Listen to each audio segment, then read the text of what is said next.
সুপ্রভাত। ব্রিটিশ ঔপনিবেশিক শাসনের বিরুদ্ধে আত্মাহুতি দানকারী বাঙালি বিপ্লবী প্রীতিলতা ওয়াদ্দেদারের আজ জন্মদিন। তিনি জাতীয়তাবাদী বিপ্লবী ছিলেন, যিনি ভারতের স্বাধীনতা আন্দোলনে প্রভাবশালী ভূমিকা রাখেন। চট্টগ্রাম ও ঢাকায় পড়াশুনো শেষ করে তিনি কলকাতার বেথুন কলেজে ভর্তি হন। তিনি দূর শিক্ষার সঙ্গে দর্শনে স্নাতক হন এবং পরবর্তীতে তিনি চট্টগ্রামের একটি ইংরেজি মাধ্যমের বিদ্যালয় নন্দনকানন বালিকা বিদ্যালয়ের প্রধান শিক্ষিকা হন। তিনি বাংলার প্রথম নারী শহীদ হিসেবে স্মরণীয় হয়ে আছেন। প্রীতিলতা সূর্য সেনের নেতৃত্বে একটি বিপ্লবী দলে যোগদান করেন। তিনি পাহাড়তলী ইউরোপিয়ান ক্লাবে 1932 সালে সশস্ত্র আক্রমণে 15 জনের একটি বিপ্লবী দলের নেতৃত্ব দেওয়ার জন্য পরিচিত। এই সময় একজন নিহত ও 11 জন আহত হন। বিপ্লবীরা ক্লাবে অগ্নিসংযোগ করেন এবং পরে ঔপনিবেশিক পুলিশের হাতে ধরা পড়েন। গ্রেপ্তার এড়াতে প্রীতিলতা আত্মাহুতি দেন। প্রীতিলতা ওয়াদ্দেদার জন্মগ্রহণ করেন 1911 সালের 5ই মে।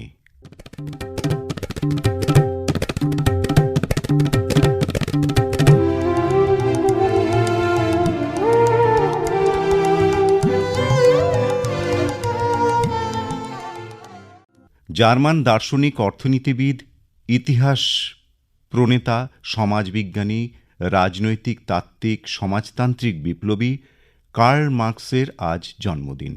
সমগ্র মানব ইতিহাসের সবচেয়ে প্রভাবশালী ব্যক্তিত্বদের একজন কার্ল মার্কস। মার্কসের সবচেয়ে গুরুত্বপূর্ণ রচনাগুলোর মধ্যে রয়েছে 3 খণ্ডে রচিত পুঁজি এবং ফ্রিডরিখ এঙ্গেলসের সাথে যৌথভাবে রচিত কমিউনিস্ট ইস্তেহার। সমাজ, অর্থনীতি ও রাজনীতি সংক্রান্ত মার্কসের তত্ত্বসমূহ মার্কসবাদ নামে পরিচিত। কার্ল মার্কসের জন্ম 5ই মে 1818 সালে।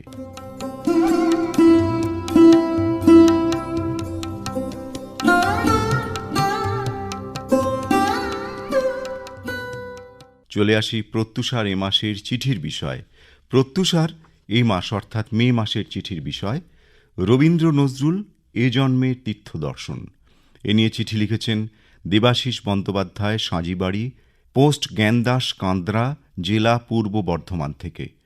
দক্ষিণা সমীরণ তখন অগ্নিস্ফুলিঙ্গের মতো তপ্ত হয়ে উঠেছে। এ সময় ঘর থেকে বেরোনো মুশকিল।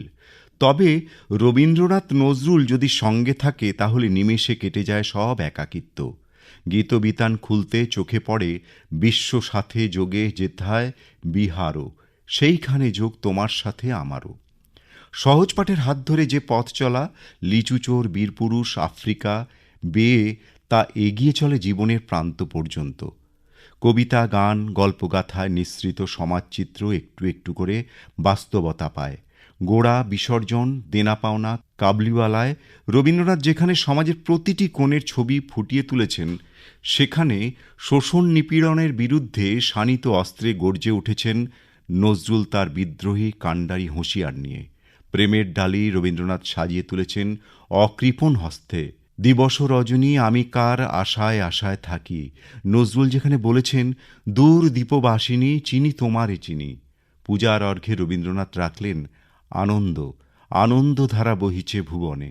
নজরুল সেই ভক্তি সুধাকে গেঁথে দিলেন হৃদয়ের গভীরে। ওরে নীল যমুনার জল, বল রে মোরে বল, কোথায় ঘনশ্যাম। অমোঘ সময়ের পথ বেয়ে জীবন যখন সায়ান্নে এসে দাঁড়ায়, দেখি ফেলে আসা পথ জুড়ে পড়ে থাকে পিছুটান। মনে হয় যখন পড়বে না মোর পায়ের চিহ্ন এই বাটে, প্রিয় মানুষের কাছে চিরবিদায়ের নির্মম সত্যটি সুর পায় অমোঘ প্রত্যাশায়। যে লব বিদায় ধরা ছাড়ি প্রিয়, স্মরণে মননে জীবন জুড়ে রয়েছেন এই 2 মহামানব। এ যেন মানব তীর্থ দর্শন।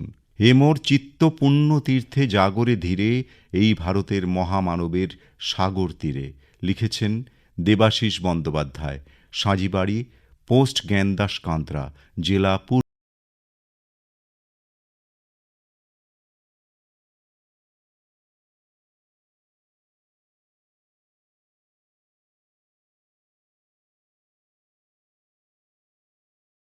গ্রাম উত্তর কাশিয়াবাদ, পোস্ট মুন্ডপাড়া, কাশিয়াবাদ, থানা কাকদ্বীপ, জেলা দক্ষিণ 24 পরগনা থেকে লিখছেন বিশ্ব দরবারে তথা ভারতের সাহিত্য সংস্কৃতির পাদপ্রদীপের আলোয় নিয়ে এসেছিলেন ১৯ শতকের দ্বিতীয়ার্ধে ও বিংশ শতাব্দীর প্রথমার্ধ জুড়ে দীপ্তমান মধ্যাহ্ন সূর্য রবীন্দ্রনাথ।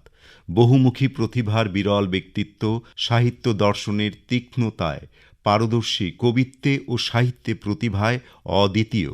রবীন্দ্রনাথ নিজেই একটি যুগ, নিজেই একটি মহা অধ্যায়। আমরা তাঁর কাছে যা চেয়েছি তা পেয়েছি, যা চাইনি তাও পেয়েছি অবলীলায়। রবি প্রতিভার প্রদীপ্ত কিরণে বাংলা তথা ভারতের সাহিত্য সংস্কৃতির আকাশ যখন দীপ্তিমান, তখনই ধূমকেতুর মতো আবির্ভূত হলেন কবি কাজী নজরুল ইসলাম। কাজী নজরুল ইসলামের কাব্য সাহিত্যের প্রাঙ্গণে আবির্ভাবের লগ্নটি ঐতিহাসিক।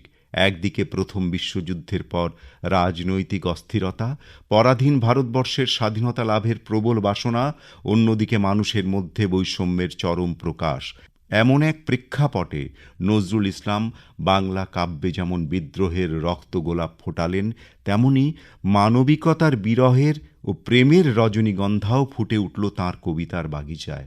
তার বড় হয়ে ওঠার পরিবেশ যেহেতু আর পাঁচটা সাধারণ মানুষের মতো স্বাভাবিক ছিল না, তাই বিদ্রোহের প্রেক্ষাপটটি তার মনের মধ্যে স্বাভাবিকভাবেই তৈরি হয়ে গিয়েছিল। এর পাশাপাশি তিনি সুরকার, গায়ক ও কবিও ছিলেন। রবীন্দ্রনাথ ঠাকুরের বৈচিত্র্যপূর্ণ কাব্যজাল কেটে নজরুল সর্বপ্রথম বাংলা কাব্যকে বিদ্রোহের স্রোতে প্রবাহিত করে দিতে পেরেছিলেন। সাম্প্রদায়িকতার ঊর্ধ্বে উঠে সাম্যবাদী কবি কাজী নজরুল ইসলাম দুই বাংলার মানুষের আন্তরিক শ্রদ্ধা পেয়েছেন, হয়ে উঠেছেন প্রাণের কবি।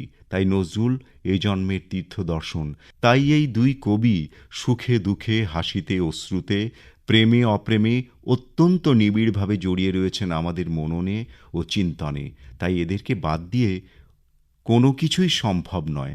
লিখেছেন মহাদেব গুড়িয়া, গ্রাম উত্তর কাশিয়াবাদ, পোস্ট মুন্ডোপাড়া, কাশিয়াবাদ, থানা কাকদ্বীপ, জেলা দক্ষিণ ২৪ পরগনা থেকে।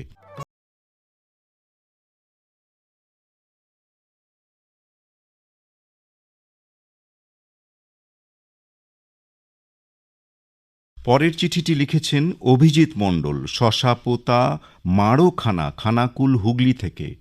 নতুন আলোর দিশা প্রিয় বন্ধু প্রত্যুষা, তোমার এ মাসের বিষয় নির্বাচনের জন্যে প্রথমেই জানাই অজস্র অভিবাদন। গত ৩ বছরে ভারতবর্ষের প্রায় অর্ধেক রাজ্য ও এ রাজ্যের প্রায় অর্ধেক জেলা ঘুরলাম। অনেক ভালো মন্দ অভিজ্ঞতায় আপন ঝুলি ভরলাম। তবু আক্ষেপ আফসোসের অন্ত নেই প্রাণে। আরও অনেক কিছু দেখতে চায় মন। স্বদেশ ছাড়িয়ে গোটা বিশ্বকেই চাক্ষুষ করতে চায় এ জোড়া নয়ন। কিন্তু সেদিন রবি ঠাকুরের শিশিরবিন্দু কবিতায় চেতনা ফিরল আমার।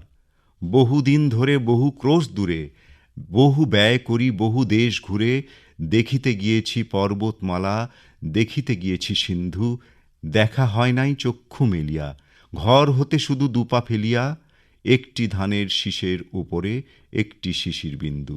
সত্যি তো, আমার গ্রামের আশপাশেও তো অনেক কিছু বিচিত্র দর্শনীয় ঘটনা প্রতিনিয়ত ঘটে চলেছে। কই, তা তো কখনো কোনোদিন ভালো করে লক্ষ্য করিনি তো আমি। সেবার কালবৈশাখের ঝড়ে বাসা ভেঙে পড়া হলুদ কুটুম পাখিটা আবারও নতুন বাসা গড়ার চেষ্টা করছে বাড়ির পাশের শিরীষ গাছে। বাগানের দক্ষিণের কৃষ্ণচূড়ার ফুলগুলো এই তীব্র দক্ষিণা বাতাসের ছোঁয়ায় ঝরে পড়ছিল রাধাচূড়ার ছায়ায়। ওই যে আমার বাড়ির পাশ দিয়ে নদীর মতো বেঁকে বেঁকে চলেছে মুণ্ডেশ্বরী নদী, তারই তীরে প্রতিনিয়ত কত বিচিত্র রঙিন পাখির মেলা ও বিভিন্ন মাছেদের খেলা। আর প্রতি অমাবস্যা পূর্ণিমায় জোয়ার ভাটা তো লেগেই রয়েছে। কই, তা তো তেমনভাবে কোনোদিন লক্ষ্য করিনি। আজ রবি ঠাকুর আমার নতুন করে চেতনা ফেরালো। কাল সকালে রেডিওতে কাজী নজরুল ইসলামের লেখা মোরা একের বিনতে দুইটি কুসুম, হিন্দু মুসলমান, মুসলিম যার নয়নমণি, হিন্দু তাহার প্রাণ, এই কবিতাটি শুনে মনকে শান্ত করলাম। আর মনে মনে বলতে লাগলাম, সার্থক হলো আমার এই জীবন। আজ বুঝেছি রবীন্দ্র নজরুল এ জন্মের তীর্থ দর্শন। লিখেছেন অভিজিৎ মণ্ডল, শশাপোতা মাড়োখানা, খানাকুল, হুগলি থেকে।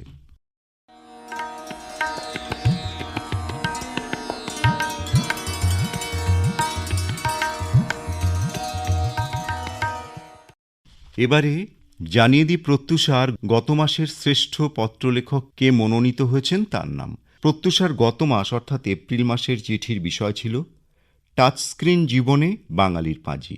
এ নিয়ে বহু শ্রোতা তাদের মতামত সমৃদ্ধ চিঠি পাঠিয়েছেন আমাদের দপ্তরে এবং তা যথাসময় পাঠও করা হয়েছে। আর এর মধ্যে শ্রেষ্ঠ পত্রলেখক মনোনীত হয়েছেন হিমানী সেনগুপ্ত, শিল্প সমিতি পাড়া, জলপাইগুড়ি থেকে। হিমানী দেবী, আপনাকে আগামী 6 মে অর্থাৎ আগামীকাল বেলা 12টার মধ্যে আকাশবাণী শিলিগুড়ি কেন্দ্রে উপস্থিত থাকতে অনুরোধ করা হচ্ছে আলাপচারিতার জন্যে। প্রত্যুষার এপ্রিল মাসের শ্রেষ্ঠ পত্রলেখক হিমানী সেনগুপ্ত, শিল্প সমিতি পাড়া, জলপাইগুড়ি থেকে।